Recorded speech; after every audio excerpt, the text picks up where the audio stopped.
Have you ever had one of those moments where the illusion just completely drops? Oh, yeah. Like a curtain falling. Exactly. Like Yeah. you're sitting there maybe in a crowded, slightly overpriced coffee shop, right? Right. Spending way too much on a latte. Yeah, and the espresso machine is hissing in the background. They've got that indie folk music playing at just the right volume, and you are just surrounded by people. Just a completely normal Tuesday morning. Right. And you watch the person next to you intensely typing an email, just stressing over the exact phrasing of some, corporate jargon. Oh, agonizing over whether to use best regards or warmly. Yes.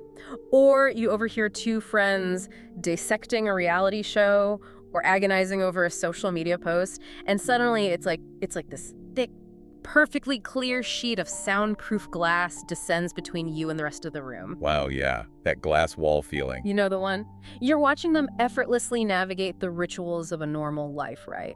Climbing the career ladders, playing the dating games, agonizing over things that, well, in that exact moment, feel incredibly trivial to you. Because suddenly you're outside of it. Yeah, and you aren't angry, you aren't even envious, you just feel this profound, chilling sense of alienation. Like you're a tourist. Like you are a stranded observer on a hyper-materialistic planet.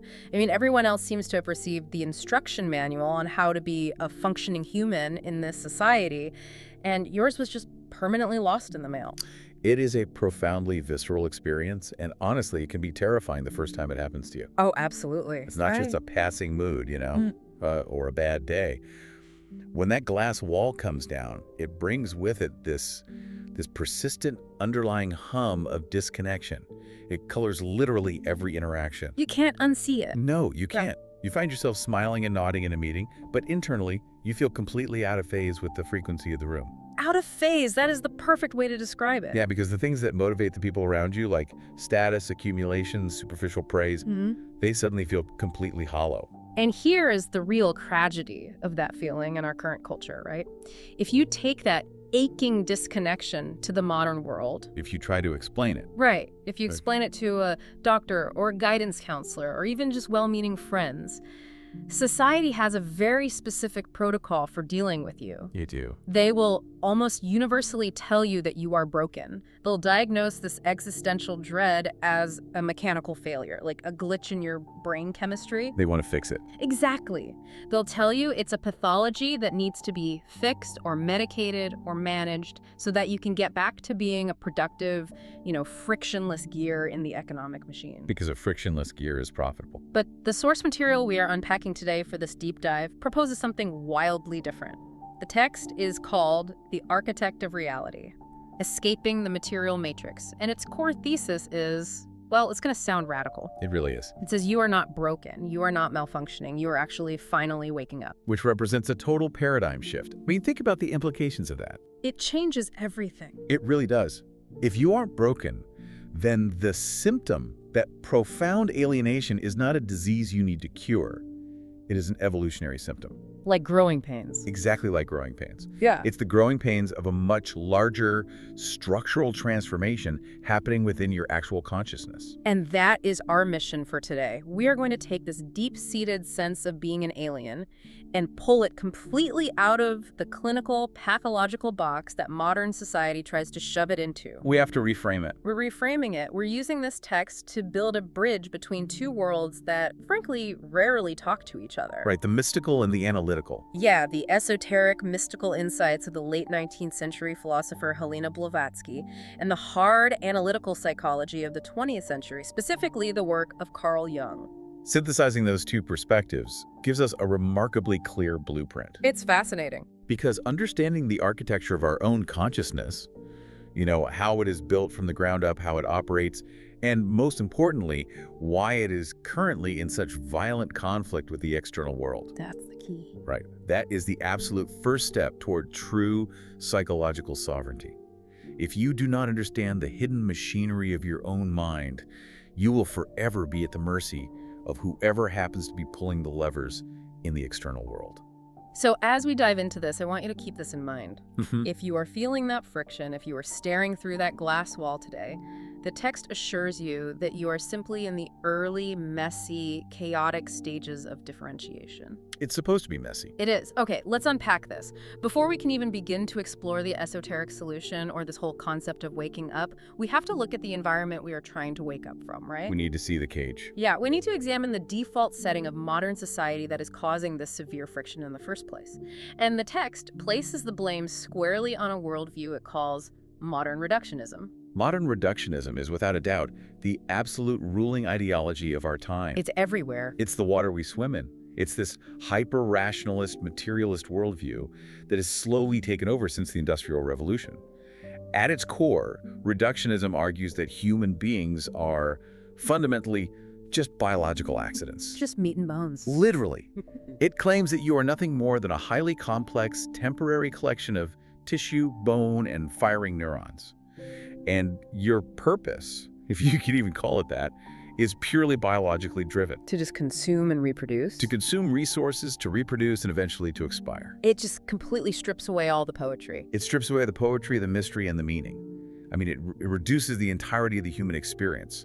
The depth of our love, the terror of our fears, our most profound existential questions, down to blind chemical reactions and evolutionary survival mechanisms. So if I look at the stars and feel awe, they just say... They say that feeling of awe is just a neurological trick to keep your primate brain engaged. Man, if you really internalize that worldview, it completely hollows out any sense of higher purpose. And you can see how this mindset scales up to create the world we live in today. Oh, it built our entire economy. Right.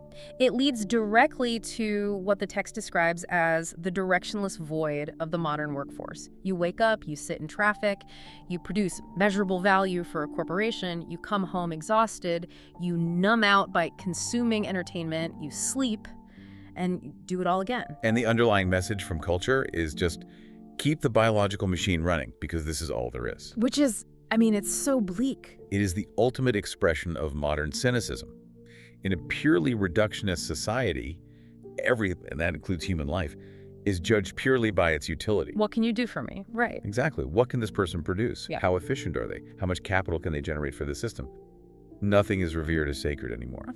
Nothing is seen as having intrinsic, transcendent value outside of its measurable output on a spreadsheet.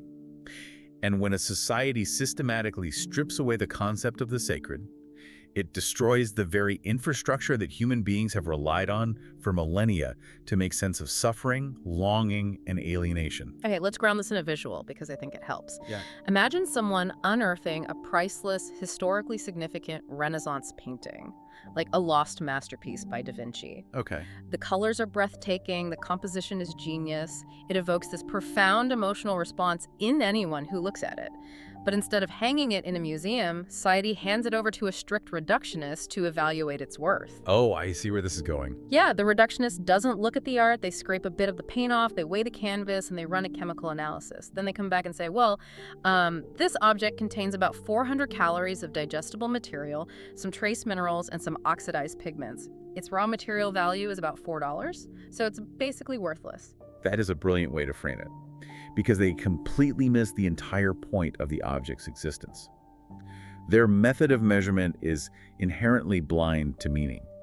It only measures raw utility. But think about what happens when society applies that exact same measurement to us. Right. If the culture around you is optimizing purely for productivity and speed, if it only measures our, caloric value to the economy, how can an individual even begin to recognize their own internal sacredness? You can't. You're walking around feeling like a masterpiece, but the world is treating you like $4 worth of canvas. And the brutal truth is, most people don't recognize their internal sacredness. Not as long as the system's reward loop is still working for them. As long as the check's clear. Exactly. Society provides a very steady, very calculated stream of low-level rewards to keep you engaged in this utilitarian game. The dopamine hits. The dopamine hits. The promotion, the temporary high of a new car, the social validation of getting 100 likes on a photo. These are the artificial rewards that our lower survival-driven selves thrive on. But eventually, and this is what is happening to you if you feel like you're behind that glass wall, those artificial rewards stop working. The system just kind of glitches. You get the promotion, you buy the car, and you wake up the next morning feeling utterly empty. The dopamine dries up. Yeah. Your lower self stops providing that chemical high because the novelty wears off. And that is the precise moment the existential fracture occurs. That's the break. That's it. The noise of the utilitarian game quiets down just enough for you to hear that deeper silent intelligence within you asking, wait, is this all there is? Which is terrifying. That fracture is painful. It feels like a crisis. Yeah. But it is entirely necessary. It is the crack in the reductionist worldview that finally lets the light of a different perspective in. And since modern science's purely material explanation leaves us stranded in that directionless void, staring at our bank accounts and wondering why we feel dead inside, we need an alternative. We desperately need one. And the text offers a massive one. It introduces Helena Blavatsky's radical esoteric cosmology from her seminal work, The Secret Doctrine.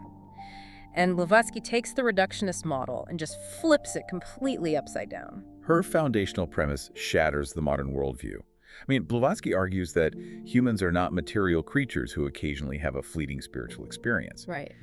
We are fundamentally divine, formless sparks of universal consciousness that have temporarily become trapped in the dense, heavy layers of physical matter. In her framework, spirit is the primary reality.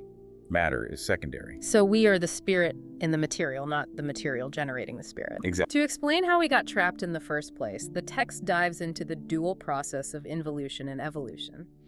And we are all familiar with biological evolution, right? The Darwinian idea of starting as single-celled organisms in the muck and slowly building upward into complex mammals over millions of years. We all learned that in school. Right, but Blavatsky focuses on the precursor to all of that, which is involution.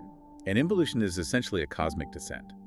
Before consciousness can evolve upward through biological forms, it first has to evolve downward into matter. Like sinking. Like sinking.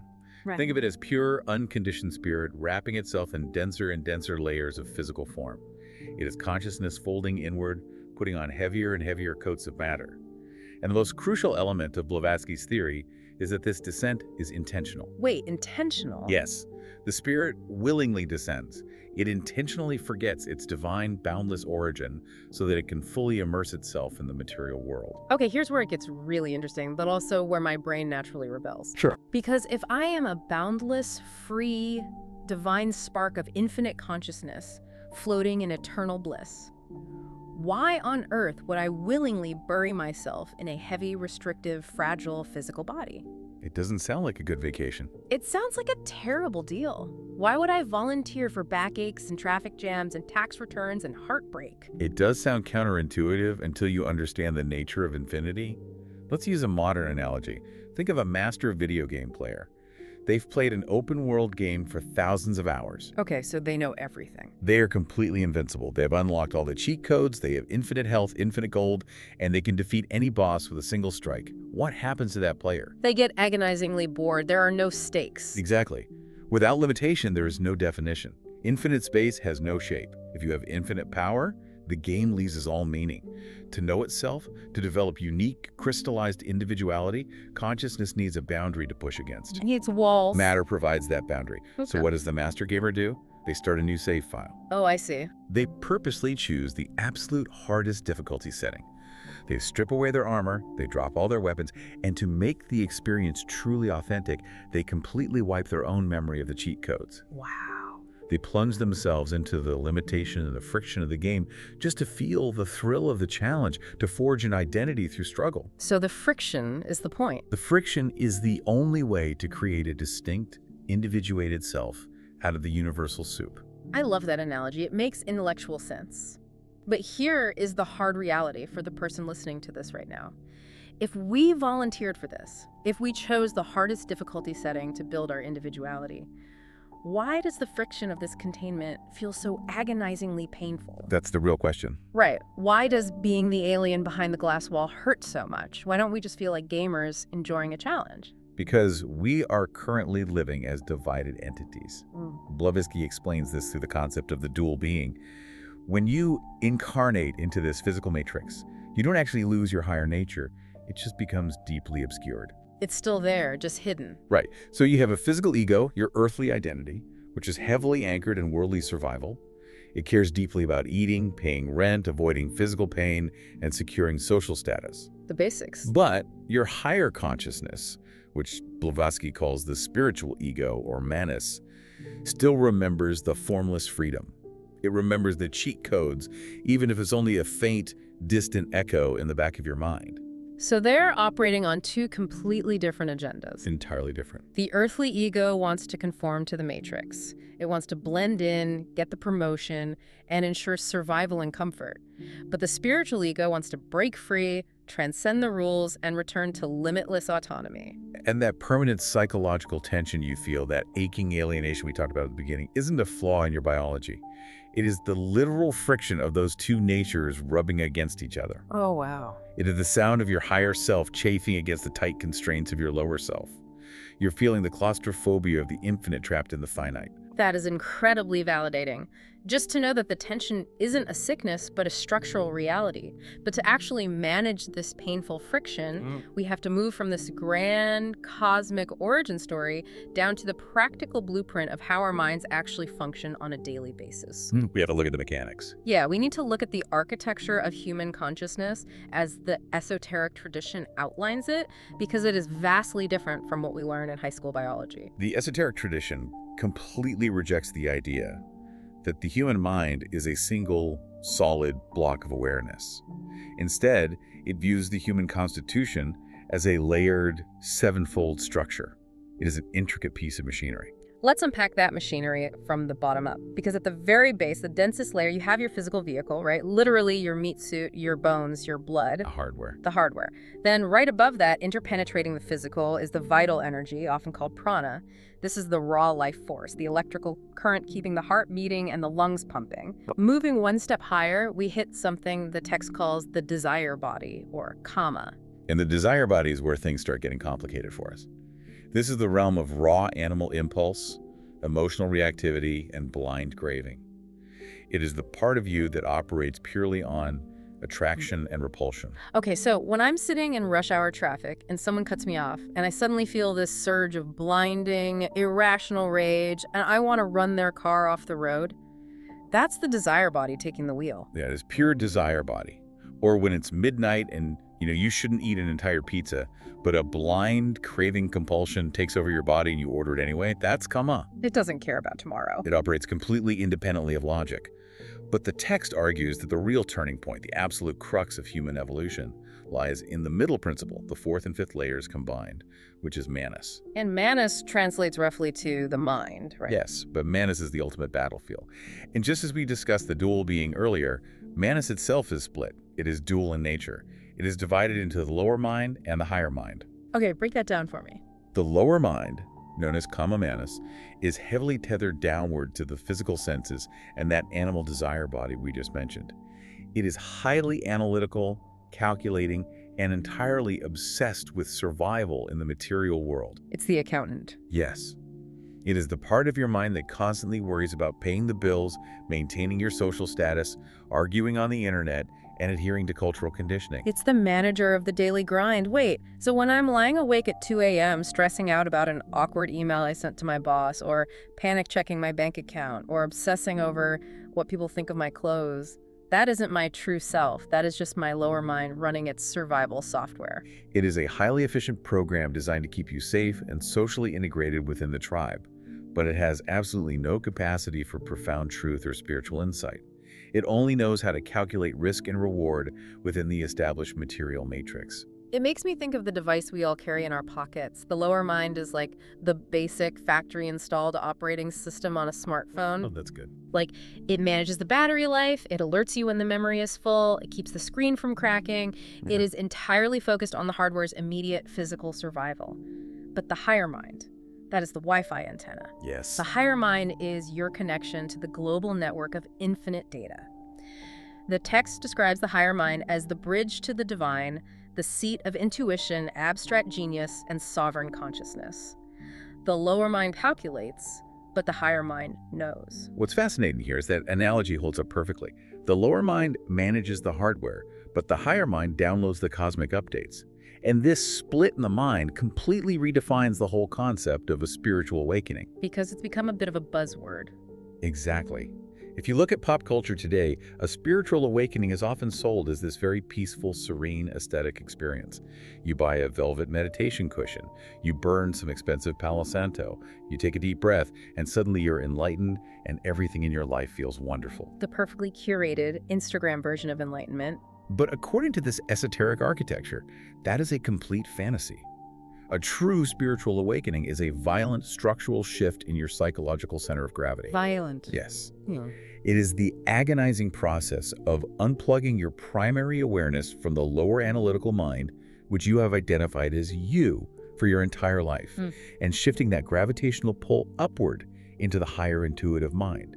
It is an earthquake in your consciousness. It destroys your old operating system. And having established just how violent and disruptive that shift from the lower to higher mind can be, it's fascinating to see how this esoteric 19th century mystical concept perfectly mirrors the hard science of 20th century analytical psychology. The text builds a bridge directly from Blavatsky to Carl Jung. Jung is the perfect modern translator here.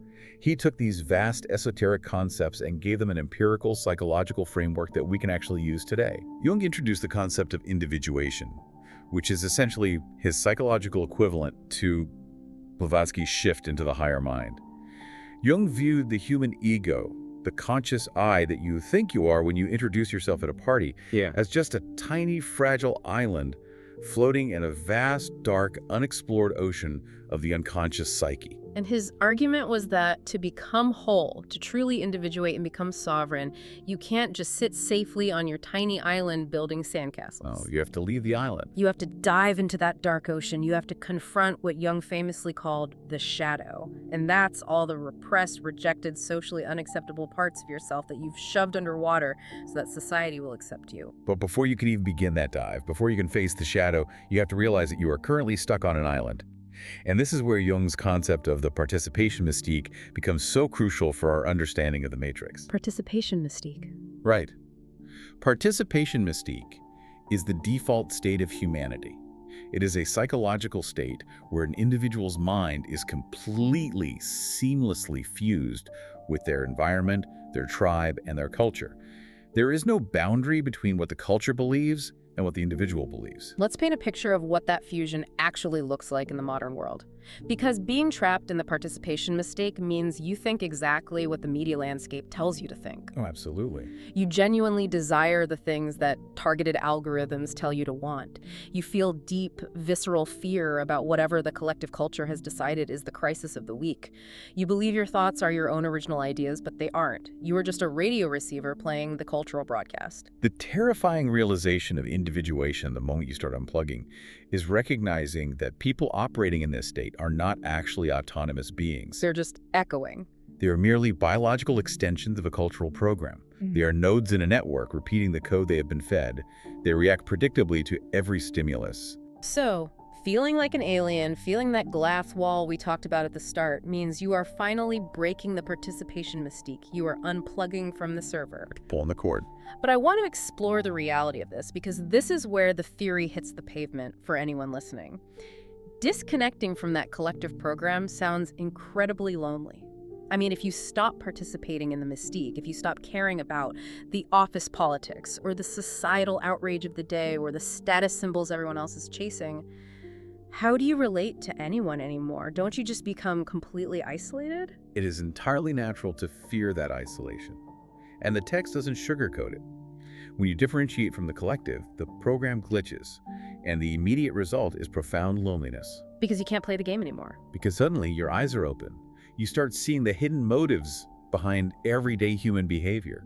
You realize that most of what passes for conversation or interaction in society is actually just defense mechanisms clashing against each other. Just egos bumping into egos. Exactly. You are watching uninitiated egos desperately trying to protect their fragile island and validate their lower mind anxieties. So when someone attacks you or mocks your new perspective or judges you for not playing the societal game anymore, they aren't actually judging you. They can't even see you. They are projecting. They are projecting their own internal flaws, their own repressed shadow, and their own deep-seated insecurities onto you. Wow. You've become a mirror reflecting their lack of autonomy, and that terrifies them. So they attack the mirror. Understanding this psychological mechanism doesn't immediately cure the loneliness, but it fundamentally changes the nature of it. You realize you aren't being rejected by peers, you are witnessing the automatic mechanics of asleep minds. This realization that the society around you is largely operating on a sleepwalker script directly causes the next phase of the journey, and the text suggests this is arguably the most painful, grueling part of the entire process, which is the total collapse of the old self. We are entering what mystics call the dark night of the soul, or, in the language of the esoteric alchemists, the nigredo. The blackening. The blackening. Let's really explore what the nigredo actually is, because it is so misunderstood. The nigredo is the absolute decomposition of false identity. Think about it. You have spent decades, maybe your whole life, building a specific version of yourself. Your avatar. Or avatar. You curated your resume, you perfected your wardrobe, you adopted specific personality quirks, you memorized the right political affiliations, all to perfectly fit into the matrix and receive its rewards. And suddenly, the lights come on and you see that this entire personality is a fiction. It's a mask. It isn't you. It's a character you've been playing to survive the participation mystique. And when you stop playing the character dies. This is why the nigredo manifests so brutally in the real world. This isn't just an abstract philosophical thought experiment.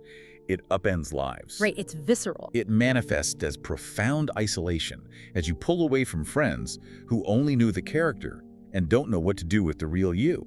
It manifests as professional stagnation because you suddenly lose all ambition to climb a corporate ladder you now see as an illusion.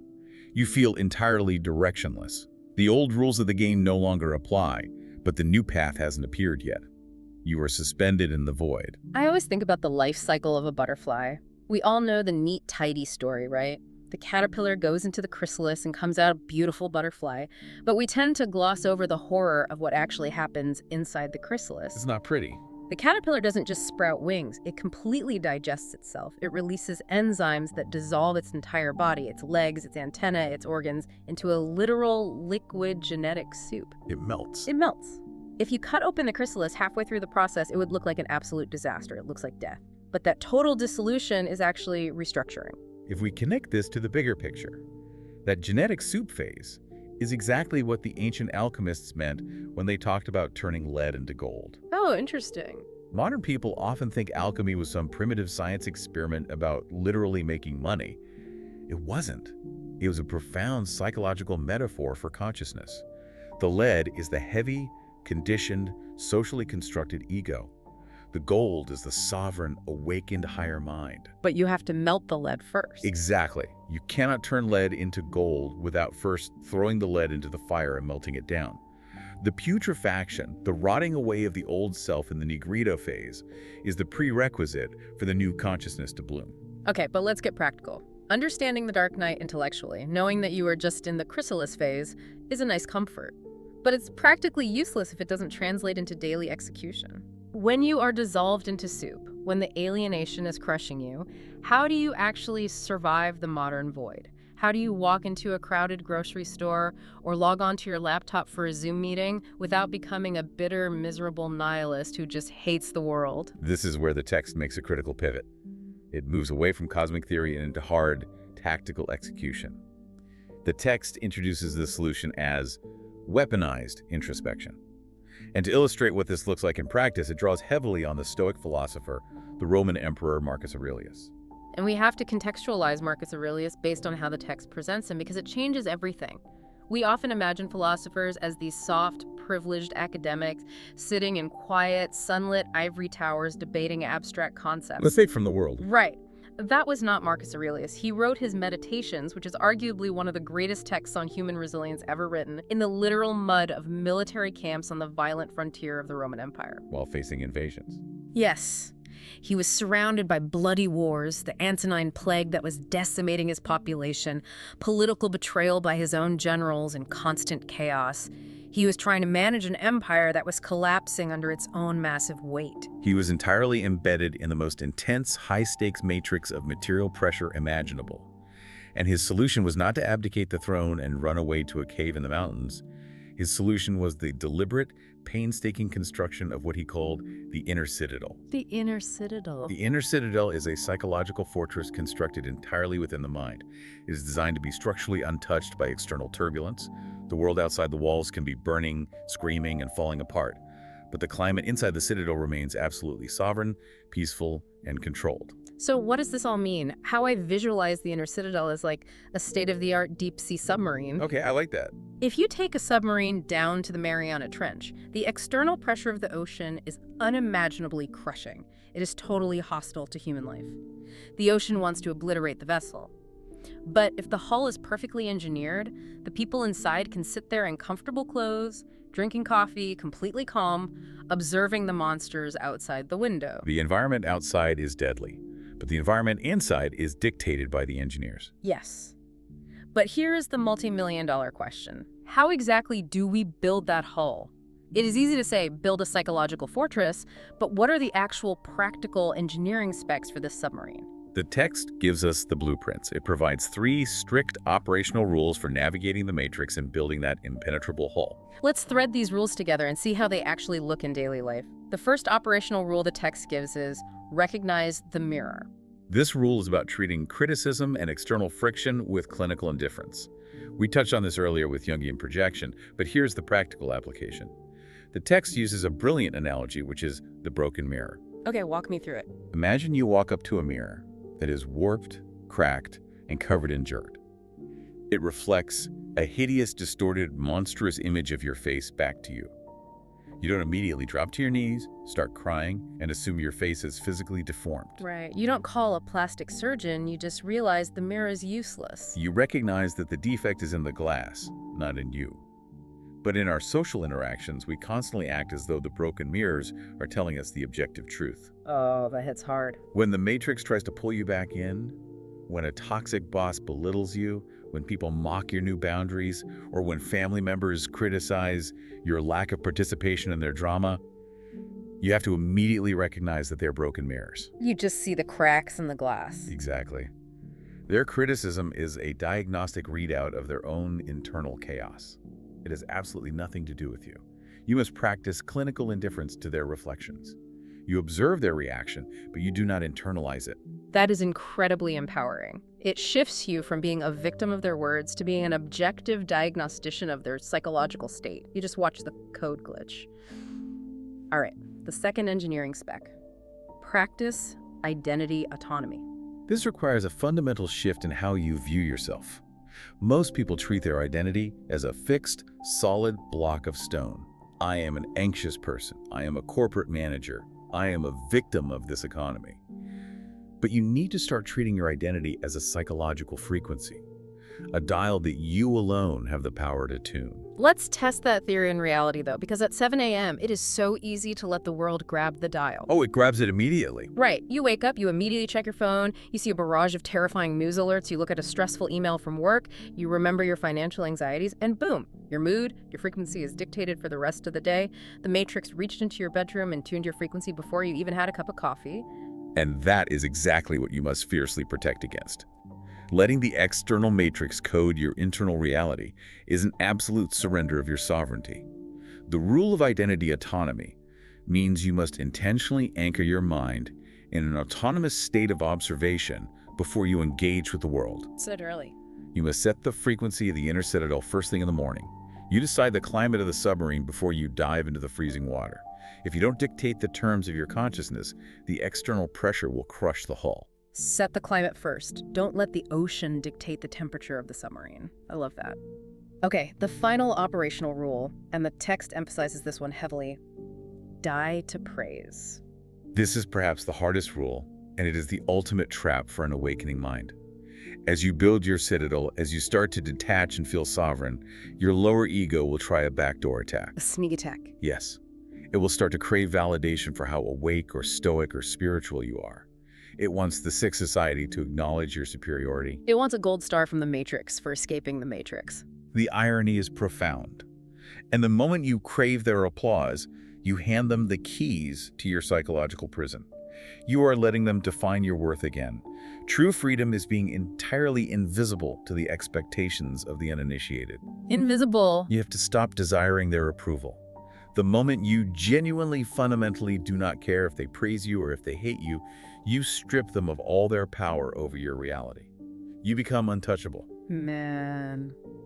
When you string these three rules together, recognizing the broken mirrors around you, setting your own frequency before the world does, and completely dying to the need for praise, something incredible happens to that original feeling of alienation we talked about at the beginning of this deep dive. It changes completely. The glass wall feeling completely transforms. It stops being this agonizing, painful isolation, and it crystallizes into profound detachment. You are no longer the stranded, frightened alien desperately trying to decipher the rules of a game you hate. You become the sovereign observer. It's like you view society not with anger or resentment, but the way an archaeologist views an ancient, crumbling ruin. That's a great image. You are standing in the ruins. You are in the world, certainly. You still have to buy groceries, pay your taxes, and interact with the people living in the rubble, but you are fundamentally not of it. You observe the frantic rat race, the desperate clinging to status, the endless cycles of outrage, not with superiority or arrogance, but with the calm, steady gaze of an architect observing raw material. Because you finally understand that the external world is just the dense matter of Blavatsky's involution. It is just the necessary friction. It is the hardest difficulty setting of the game, doing exactly what it was designed to do, which is providing the resistance you need to build your soul. Which brings us to the ultimate payoff of this entire journey. If we zoom all the way back out, past the daily grind, past the psychological mechanics, back to Helena Blavatsky's massive cosmic perspective, we arrive at the core realization of the text. The grand finale. That painful feeling of being a stranger on Earth, that chilling isolation behind the glass wall. It isn't a curse, it never was. It is a homing signal. It is the memory of your true origin vibrating through the density of your physical incarnation.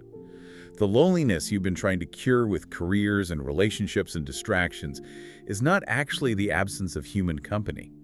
It is the presence of your higher self demanding to be recognized by your conscious mind. You didn't come here to dissolve into the gray mass of collective conditioning. You didn't come here to perfectly execute the Matrix's instructions for a normal life. The friction of limitation, the agonizing feeling of being out of place, is here for a specific reason. It is the alchemical fire. Yes, required to crystallize your consciousness into something unbreakable. That terrifying void you feel when the traditional paths fail, it isn't a dead end, it is a blank canvas.